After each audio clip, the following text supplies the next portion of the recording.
Amém? Coloque-se de pé, por gentileza. Sei que já passei um pouquinho do horário.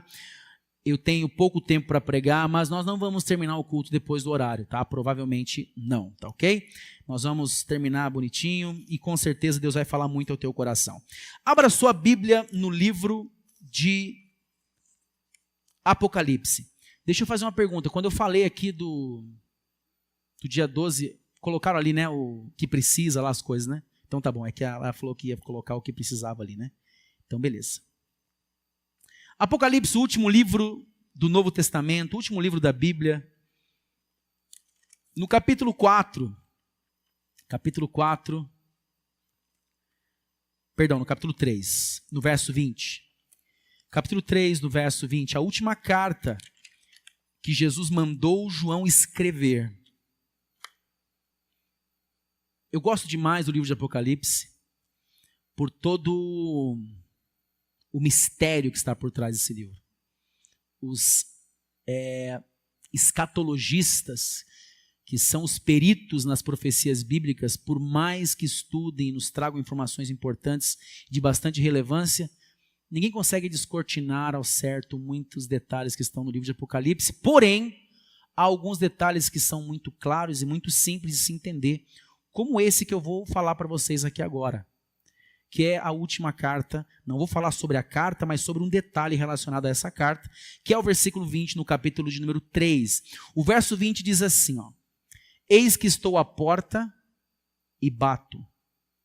Se alguém ouvir a minha voz e abrir a porta, entrarei em sua casa, com ele cearei e ele comigo. Mais uma vez, estou à porta e bato.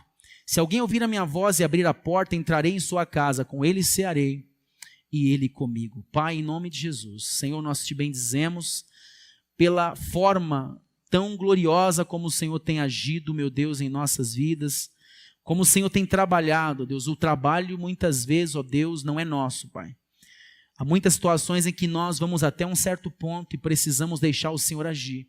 E nós queremos suspender completamente, ó Deus, a nossa necessidade de controle e deixar que o Senhor haja nos corações, não forçar nada, Senhor, porque isso não é saudável, mas deixar o Senhor fazer aquilo que é necessário com tranquilidade em nossos corações. E hoje não é diferente, Deus. Eu peço, Pai, que o Senhor venha de uma forma gloriosa, trabalhando, agindo em nossas vidas e que a Tua palavra depure o nosso ser. Que saímos daqui, Senhor, renovados, que saímos daqui fortalecidos, meu Deus, com outra mentalidade, ó Deus, com base na Tua verdade, no Teu querer. Nós te pedimos isso no Teu nome e te agradecemos em o nome de Jesus. Segure tua Bíblia um pouquinho, com muita alegria, e declare comigo assim: esta é a minha Bíblia, eu sou o que ela diz que eu sou, eu tenho o que ela diz que eu tenho, eu posso fazer o que ela diz que eu posso fazer.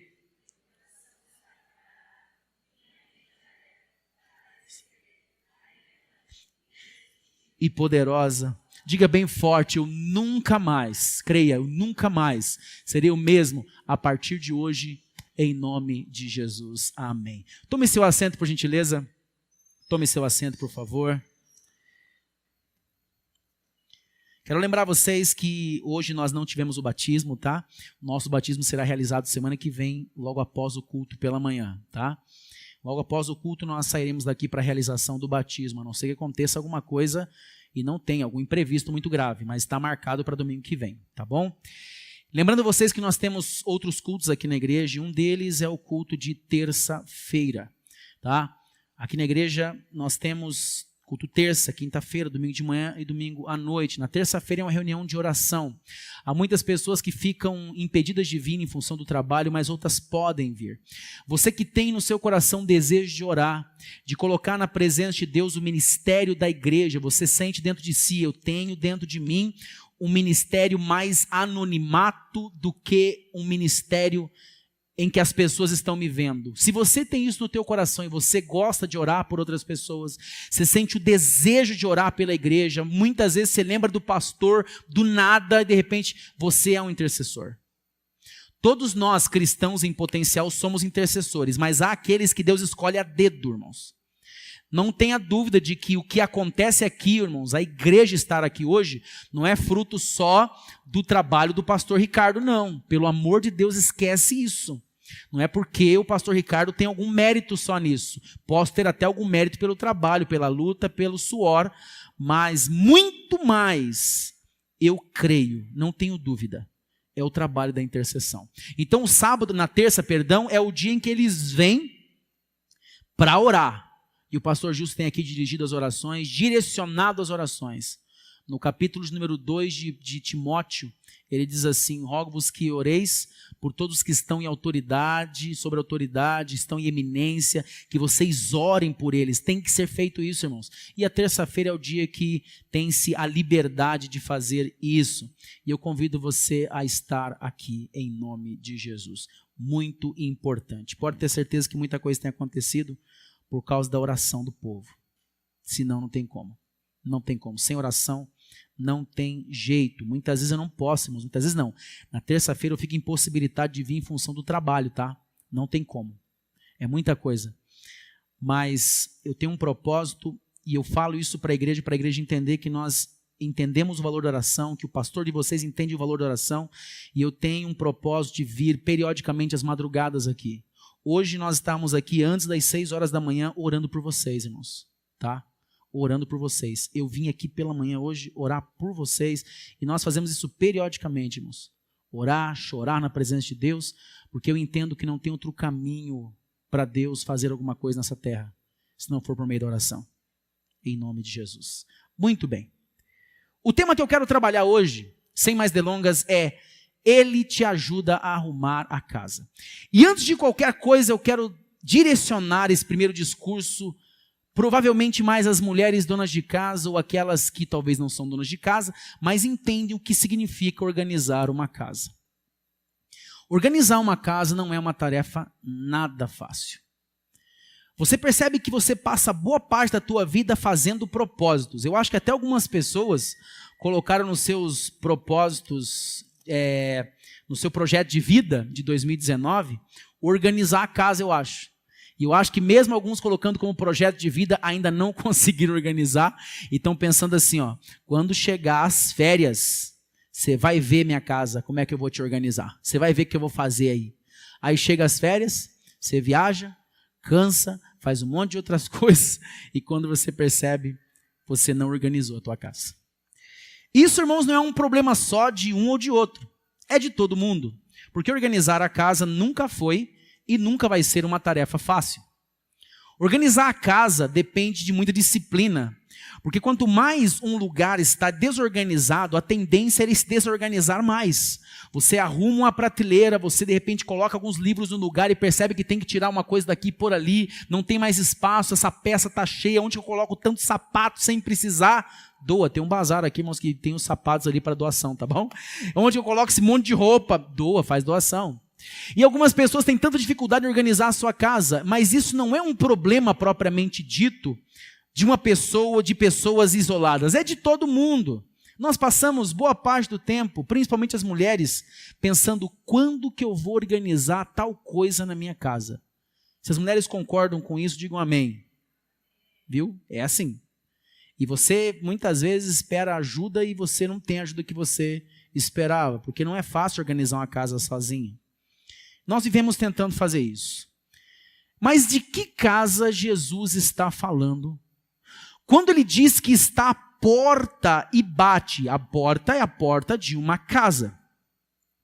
Ele está à porta e está batendo. E ele diz: se alguém ouvir a minha voz e abrir a porta, aí eu poderei entrar, cearei com ele e ele comigo. De que casa Jesus está falando? Jesus está falando da tua alma. A tua alma é uma casa, é uma residência. E inclusive aí mora quem? O Espírito Santo de Deus e você mesmo. O que você é o que está aí dentro de você. É o que está na tua alma. Toda a representação social que você tem está na sua alma. Todo o teu comportamento, pensamento, sentimentos, tudo que diz respeito a você está na alma. E o que Jesus fala aqui é muito claro: estou à porta e bato. Porta do quê? Não é da tua casa, residência física, pode até ser.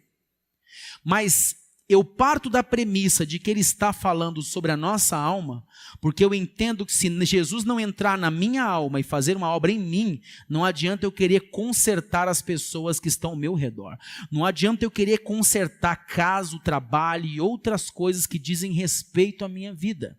Ele precisa primeiro fazer as coisas aqui dentro.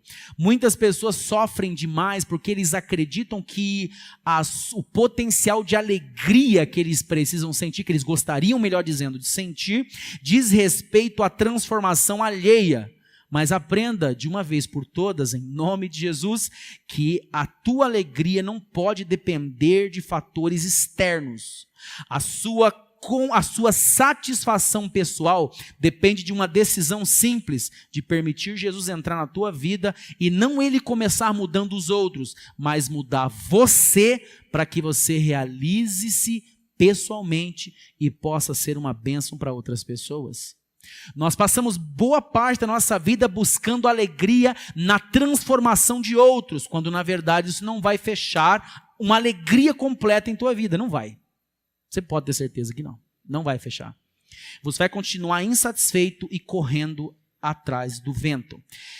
3 considerações importantes com base nesse contexto é a seguinte: abra a porta, a primeira, tá? Essa é a primeira consideração. E faça o convite para Jesus para ele entrar. Eu quero deixar uma coisa muito clara aqui com relação a esse texto que está em Apocalipse, de que esse texto não foi escrito para pessoas que não conhecem a Deus.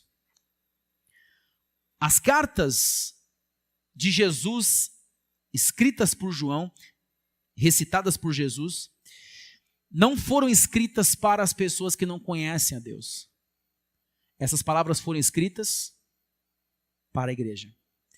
E a igreja de Laodiceia, que é a última igreja, a 7ª igreja das 7 igrejas da Ásia Menor, aonde Jesus mandou que ele escrevesse as cartas para que as igrejas se despertassem, enfim. Na última carta, no capítulo 3 que nós lemos, uma coisa que me chama a atenção no versículo 15, é que Jesus diz o seguinte, irmãos, olha só, ele diz assim: porque você não é quente, não é frio, mas você é morno, estou a ponto de vomitar-te da minha boca. Por que Jesus foi tão incisivo com as suas palavras? Por que razão Jesus pegou tão pesado? Era a igreja. É justamente porque era a igreja que ele falou assim.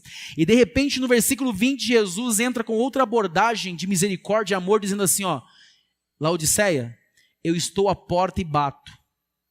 Se alguém de vocês ouvir minha voz, eu entrarei aí, abrir a porta, eu entrarei aí e cearei com vocês. Quando Jesus fala isso à igreja de Laodiceia, eu entendo, irmão, simplesmente, de maneira muito simples, a gente pode entender, que as cartas foram escritas a igrejas específicas. Isso não é metafórico. Não foi usado uma linguagem análoga ali. É literal, é real. As igrejas existiam de fato. Isso é histórico.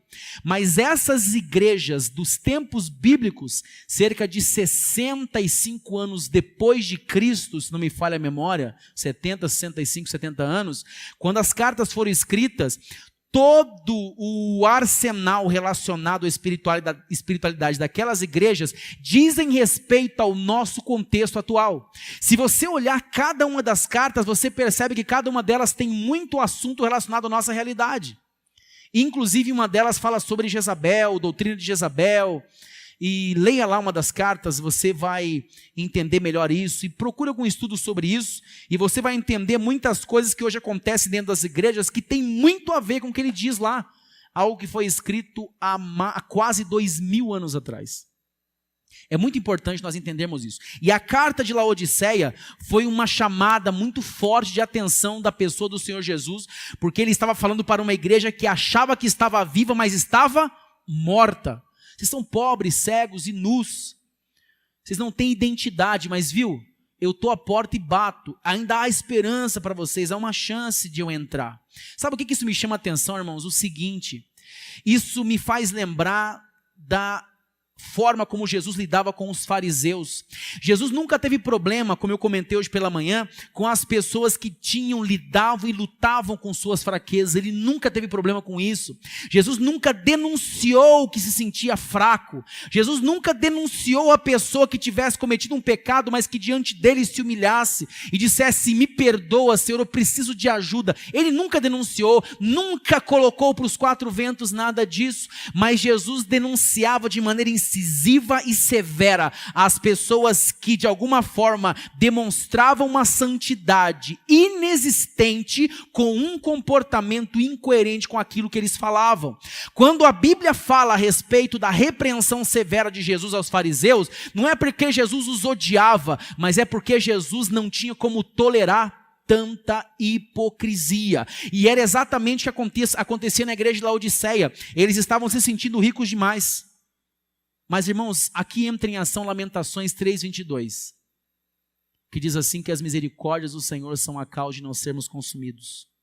Novas são a cada manhã, grande é a sua fidelidade, no verso 23.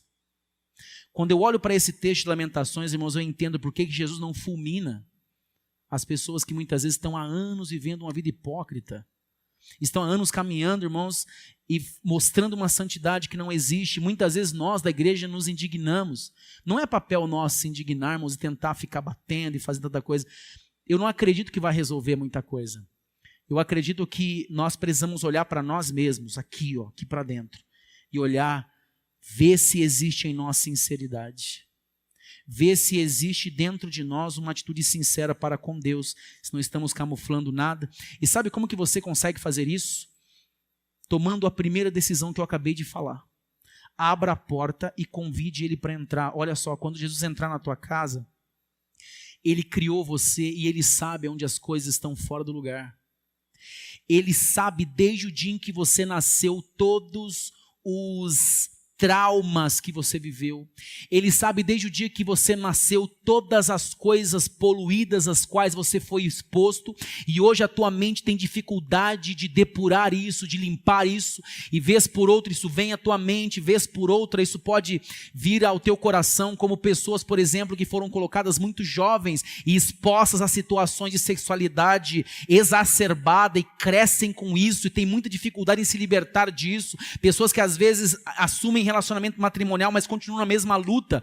Jesus conhece tudo isso que se passa no teu coração, ele sabe de tudo que está dentro dessa casa. Mas quando Jesus entra na casa, ele não entra para te denunciar, ele entra com uma atitude muito genuína, uma atitude muito amorosa, de buscar ajudar você a transformar o teu contexto interior. Jesus não arromba portas, irmãos. Jesus é o maior cavaleiro que existe nesse mundo. Ele vem com muito amor, com muita graça e docilidade, diz assim: filho, eu acho melhor você colocar aquela prateleira um pouquinho mais para a esquerda. Ali eu acho que não vai ficar legal. Mas por que, Senhor? Eu acho que está tão legal ali, está bom daquele jeito. Filho, eu conheço você e é melhor você fazer o que eu estou dizendo. Vai ser melhor para você.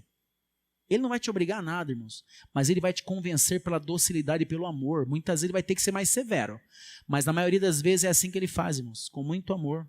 Ele vem e ele explica para você: filho, põe ali, faz isso. Filho, tira daqui isso aqui, porque isso aqui não vai dar certo. Coloca para cá, viu? Pode derramar água aí, viu? Então faz assim, põe para cá. E quando Jesus vem e te dá essas ordens de mudança, ele só quer o teu bem. Nem sempre você vai ficar feliz com a mudança, nem sempre, aliás, deixa eu dizer uma coisa para você, na maioria das vezes você não vai ficar totalmente satisfeito de início, mas ele sabe o que é melhor, e ele vai dizer para você: filho, tira isso aqui da tua vida, filho, isso aqui não dá nem para você mudar de lugar, eu vou te ajudar a pegar isso, pega aí, pega de um lado, pega do outro, isso, vamos pôr para fora. O que a gente vai fazer com isso aqui, Senhor? Vamos pôr fogo nisso aqui, que isso aqui não presta para nada. Mas Senhor, eu estou tão apegado nisso aqui, faz tanto tempo que eu estou com isso aqui. Filho, sabe que está te matando. Vamos pôr para fora. Ele põe para fora, irmãos, joga o álcool e ateia fogo, para limpar a tua vida. Ou quando não, ele vem e ele vai dizer assim, como talvez alguém entrar dentro da tua casa, mas ele com muita educação, você chamou ele para entrar, ele vai olhar atrás do armário, vai olhar atrás da estante. Filho, olha quanta sujeira que tem aqui atrás, rapaz. É que você não consegue ver, porque isso aqui está maquiando. Vamos limpar ali? Pega uma vassoura que eu vou te ajudar. E por que você continua jogando as coisas para debaixo do tapete? Daqui a pouco vai começar a cheirar mal. E quando começar a cheirar mal, é importante você perceber que pelo menos está cheirando mal para a gente poder limpar, porque se você acostumar com o mau cheiro, você vai estar com um problema sério, porque tua mente pode ser cauterizada nesse erro. Quem entende isso, irmãos, diga amém. Deixe Deus falar com você. Limpa, filho, vamos tirar o tapete, mas Senhor, vamos dar uma varridinha. Não, filho, tira, pega o desinfetante lá, pega lá na lavanderia o desinfetante, ou no banheiro onde você guarda, vamos fazer uma limpeza geral. E ele passa, desinfeta, tira o tapete, vamos lavar esse tapete, nem deixe de estar fedendo já. Ah, irmãos, Deus está falando com você, ouça a voz de Deus, em nome de Jesus. Em primeiro lugar, abra a porta e convide ele a entrar. E quando você convidá-lo a entrar, eu já falei um pouquinho do segundo ponto, já vou terminar. Eu quero só dar colocar um pouquinho mais de coisas importantes aqui. Segundo lugar, deixe Jesus te ajudar a arrumar essa bagunça. Deixe Jesus ajudar você a colocar as coisas no devido lugar. Talvez muitas coisas estão fora do lugar e você pensa, puxa vida, como é que eu faço para arrumar? A tua casa você arruma sozinho, a tua casa você consegue organizar, é só uma questão de disciplina, viu?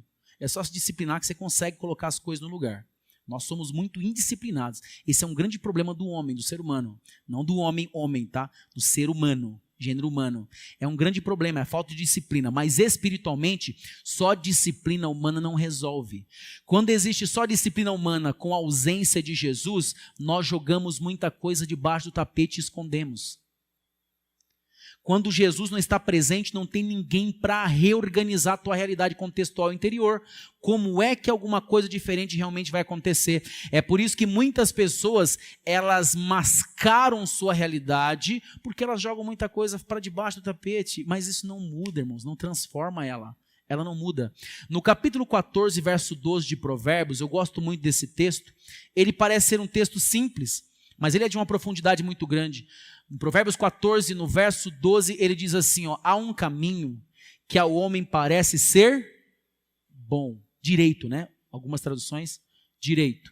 Mas o fim deles conduz à morte. Há um caminho que ao homem parece ser bom, mas o fim deles é caminho de mal. Algumas traduções dizem caminho de mal ou caminhos de morte.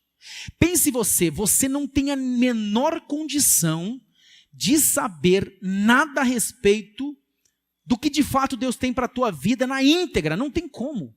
Até porque se Jesus fosse te explicar tudo, você não teria estrutura para entender. Porém, ele, como eu disse, com muito amor, de uma forma muito doce, muito amorosa, ele vem até você e ele diz, filho, vamos juntos, porque essa casa pode ser transformada hoje. Ele vai diretamente nos pontos, ele não vai ficar dando rodeios. Ele vai diretamente nos traumas, nos medos, nas preconcepções, nos preconceitos. Ele vai em tudo isso que não só afeta você, mas que está destruindo as pessoas ao teu redor. Ele vai fazer exatamente isso. Porque o objetivo de Jesus não é só o teu bem-estar. O objetivo de Jesus é transformar você para abençoar outras pessoas que estão ao seu redor, em nome de Jesus, para abençoá-las. Ele vai diretamente no teu orgulho, no teu egoísmo, como eu disse antes, nos teus traumas pessoais, nas feridas da infância, do passado, em que você colocou atrás do armário, você jogou, é como aqueles brinquedos ou aqueles artefatos que caem lá atrás, a gente esquece que está lá, e eles ficam acumulando sujeira, e quando você tira de lá, tem teia de aranha, sujeira, e você às vezes tem até que jogar fora, de tão sujo que está. E assim muitas vezes acontece conosco. Muitas coisas estão sendo jogadas lá, porque nós queremos que isso apareça. É a sombra. A sombra nós não queremos que as pessoas vejam. Todos nós temos sombra. Já falei sobre isso na reunião de obreiros. Todos nós. Nós não queremos que as pessoas vejam. Tudo bem, não é fácil. Tem coisa na tua vida que você pensa, puxa vida, é uma fraqueza, é uma dificuldade. Só que é assim, ó. Se você tentar esconder isso de Jesus, não vai dar certo. É melhor você expor isso para ele. Expor com todas as palavras, com todas as letras, sem medo. É só falar que ele vai direcionar e redirecionar a tua vida para um caminho correto, em nome de Jesus. E eu termino dizendo para você uma coisa: faça isso diariamente. Jesus está todos os dias esperando você, não somente chamá-lo para entrar, irmãos, pode ser uma vez só. Pode ser que muitos de nós tenhamos colocado Jesus para fora da nossa casa. Eu conheço muitas pessoas cristãs, irmãos, e digo isso com muito pesar no meu coração, muitos líderes que Jesus já saiu da casa deles há muito tempo. Líderes cristãos que Jesus não tem mais nada a ver com aquilo ali. E eles continuam vivendo a vida e vão levando, porque senão eles se tornaram profissionais do evangelho. Mas, irmãos, eu entendo que cada um de nós, a começar por esse que vos fala, todos os dias nós precisamos entender que nós temos dificuldades, lutas e muitas coisinhas que nós somos muitas vezes tentados a jogar para debaixo do tapete, deixar lá e tentar esquecer, mas se ficar lá vai cheirar mal. Então Jesus vem com muito amor e ele estando dentro da sua casa é mais fácil você ouvir sua voz. Não tente controlar a situação deixando Jesus do lado de fora, você não vai conseguir ouvir e falar. É melhor abrir a porta e dizer: Senhor, entra na minha vida, Senhor. Entra na minha vida, Senhor, e faz o que o Senhor quiser. Isso, irmãos, o nome disso, sabe o que é? Vulnerabilidade a Deus. É o que todas as pessoas tinham que entender. Nós estarmos vulneráveis a Deus, irmãos, é você se entregar de uma forma tão violenta a Deus, que não sobre mais nada de você mesmo como argumento de resistência a Deus. Você se entrega. Nós somos, irmãos, muitas vezes, nós nos sentimos muito donos da razão. Nós queremos que as coisas sejam do nosso jeito, mas não vai ser do nosso jeito. Nós queremos que muitas coisas funcionem do nosso jeito, mas não vai ser assim.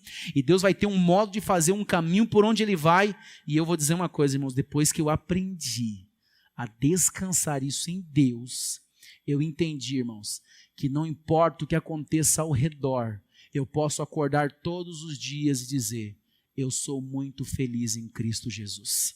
Eu sou. Eu posso todos os dias deitar e dormir e dizer: Senhor, obrigado por mais um dia, Senhor. Obrigado, Deus, por essa semana que vem, por esse dia que está começando, por essa semana que entra, porque eu sei que muitas coisas boas vão acontecer. Só coisas boas? Talvez não coisas muito boas, mas eu tenho uma certeza que mesmo que aquilo que eu gostaria que fosse diferente, Deus está trabalhando de alguma forma naquele contexto para me abençoar. Quantos entendem isso? Diga glória a Deus, irmãos, entende? Porque todas as coisas continuam cooperando para o teu bem, Romanos 8, 28. Elas continuam cooperando para o teu bem. É um mecanismo, irmãos, onde Deus trabalha constantemente, nós não enxergamos nada. São os bastidores do palco da vida. Deus não está no palco mostrando nada. Ele trabalha lá atrás. E trabalhando lá atrás, irmãos, Ele coloca as engrenagens no devido lugar. A sua lágrima, o teu choro é colhida por Deus, o teu desespero, o teu medo, Ele vem, acolhe você, mas Ele só te espera de você uma coisa: não me põe para fora da tua casa, porque quando eu sair daí, a tua vida vai perder completamente sentido. Permita Ele entrar. Eu não estou falando dentro da tua casa, envolvendo família, pai, mãe, tanta gente. Eu estou falando de você individualmente. É você e Deus. Jeremias 29, 13 diz assim: e vocês me buscarão e me encontrarão. Irmãos, eu amo essa palavra. Essa palavra foi escrita numa carta enviada por Jeremias aos cativos da Babilônia, um desespero terrível que eles estavam vivendo.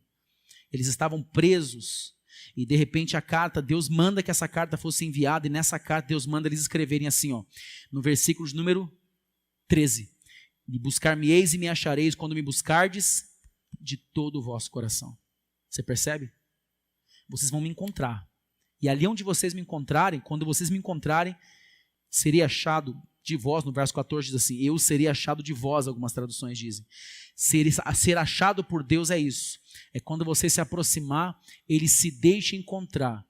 E aquele que bate a porta diz com muito amor e gentileza: permita-me entrar, filho, porque depois que eu entrar na tua vida, não é participar de um momento, é entrar na tua vida completamente, é participar de todos os detalhes da tua vida. Depois que eu entrar aí, você vai descobrir o que de fato é viver.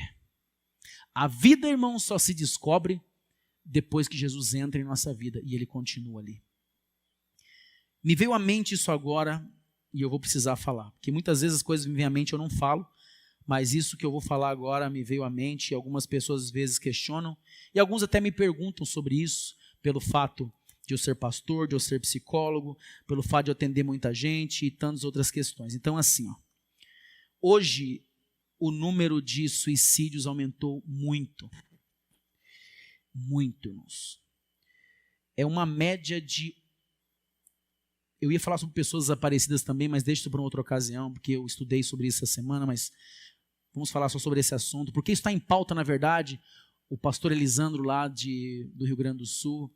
Eu não gosto de ficar dando má notícia do altar, tá, irmãos? Não gosto. Pode perceber que eu evito dar má notícia do altar. Eu acho que o altar é um lugar onde você tem que falar coisas boas. Mas assim, ó, tem coisas que não tem como eu não falar, para que nós venhamos nos despertar. Pastor Elisandro era um homem, irmãos, de Deus, não conheci, mas há pessoas que eu conheço que conheciam ele. E ele, infelizmente, tirou a própria vida no dia 23. Lá nos Estados Unidos, uma igreja enorme, um pastor de uma igreja também, infelizmente, cometeu um ato muito similar. Isso me chama a atenção pela seguinte razão, irmãos. Existe uma luta espiritual muito grande. Será que nós estamos orando pelos líderes, pelos pastores? É uma coisa muito séria isso. E alguns talvez questionam dizendo assim, mas como é que essa pessoa tirou a vida dela? Eu sou sincero, irmãos, em dizer, eu tenho dificuldade em entender isso. Eu tenho dificuldade em entender isso, porque você não consegue entrar na mente da pessoa. Alguns dizem assim, mas ele vivia bem, vivia feliz, uma pessoa tão... Mas, irmãos, venhamos e convenhamos. Quem somos nós para julgar a decisão dessas pessoas? Eles são lembrados porque são líderes espirituais, mas e quantas outras estão fazendo isso no Brasil e fora do país? Sabia que o Brasil hoje é um dos maiores, um dos países com mais índice de suicídio do mundo? Isso é muito triste, irmãos, muito triste demais. Sabe o que isso nós temos que fazer? Primeira coisa, irmãos, não julgar. Segundo, orar. E terceiro, oferecer ajuda o tempo todo. Quando alguém demonstra algum tipo de indicativo que eu percebo, pelo mínimo de entendimento que eu tenho, eu imediatamente busco essa pessoa. E nem sempre, irmãos, é claro, a gente vai acertar. Tem que ter um discernimento. Deus nos dá a graça, direção para isso. Para ajudar essa pessoa a não cometer um erro como esse. Mas como algumas pessoas me perguntam, então eu estou abrindo esse leque aqui só para comentar com vocês, irmãos. Esse tipo de sentimento, infelizmente, tem aumentado na vida de muitas pessoas. Ela começa a perder o sentido da vida e muitos mecanismos fisiológicos começam a acontecer, não é só espiritual. Muitos mecanismos fisiológicos começam a acontecer na vida da pessoa que levam ela a tomar essa decisão, irmão, de tirar a própria vida, seja de qual forma for. É terrível. É um sentimento horrível. Quem já teve isso deve saber como é. Já passou por uma situação, ou já tentou e não conseguiu. Eu lembro que eu atendi lá no Hospital Cajuru durante um ano. Os pacientes que nós atendíamos, a gente atendia muito paciente terminal e fazíamos intervenção psicoterapêutica nos pacientes. E um desses pacientes foi um que tentou suicídio 3 vezes e não conseguiu. E na terceira vez ele se jogou do 5º andar do prédio. Quando ele caiu lá embaixo, ele rompeu essa vértebra e ficou tetraplégico. E ele disse assim, em uma das intervenções, ele disse assim, ó, minha tristeza é que eu nunca mais vou conseguir tirar minha vida, nem isso eu consigo fazer mais. Vocês entendem, irmãos, o nível de depressão que as pessoas vivem? Você entende isso? E poderia dar muitos outros exemplos para vocês, mas eu não quero encharcar a tua mente com má notícia.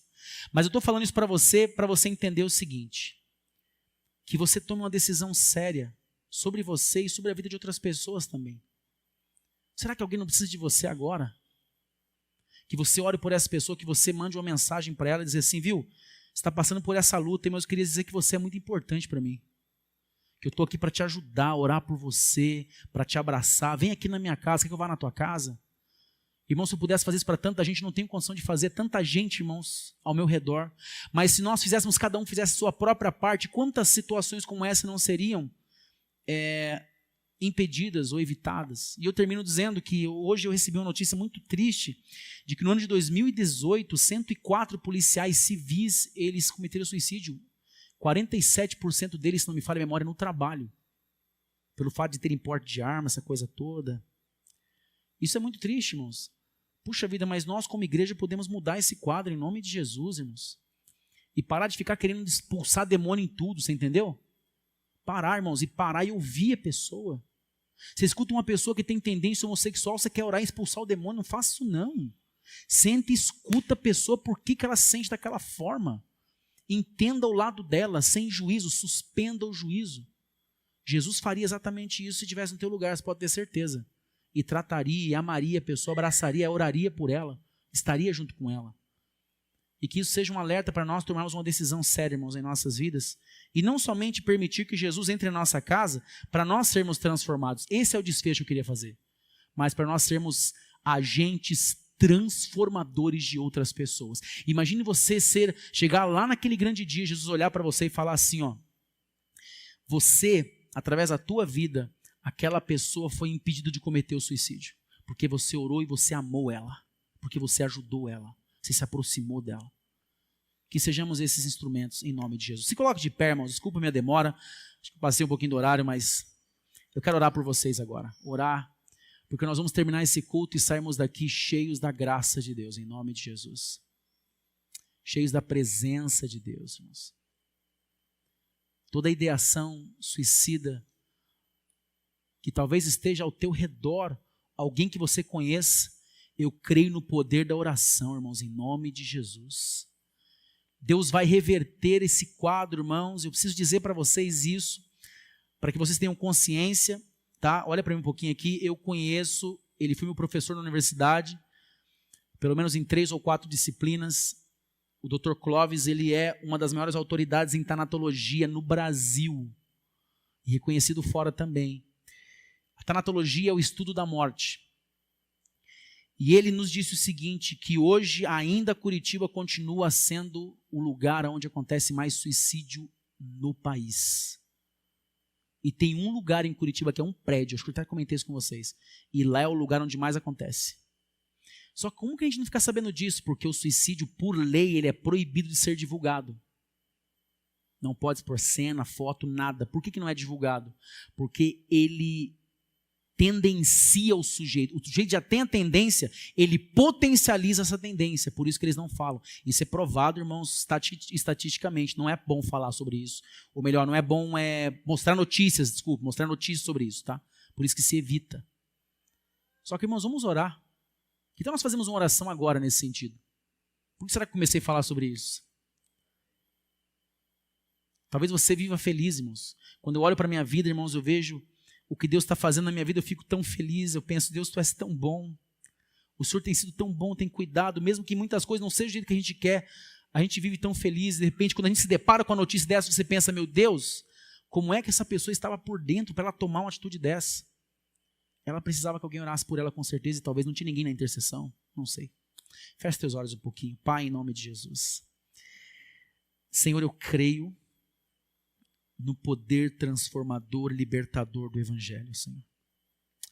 As coisas que estão acontecendo que nós não temos resposta, Senhor, nós nos afastamos e entregamos em Tuas mãos para não julgar, para não construir, Senhor Deus, uma plataforma de juízo, de compreensão equivocada, mas nós entregamos completamente em Tuas mãos, mas nós queremos Te pedir, Senhor, agora, esse índice, Senhor Deus, nós queremos que ele venha cair a 0, Pai, em nome de Jesus.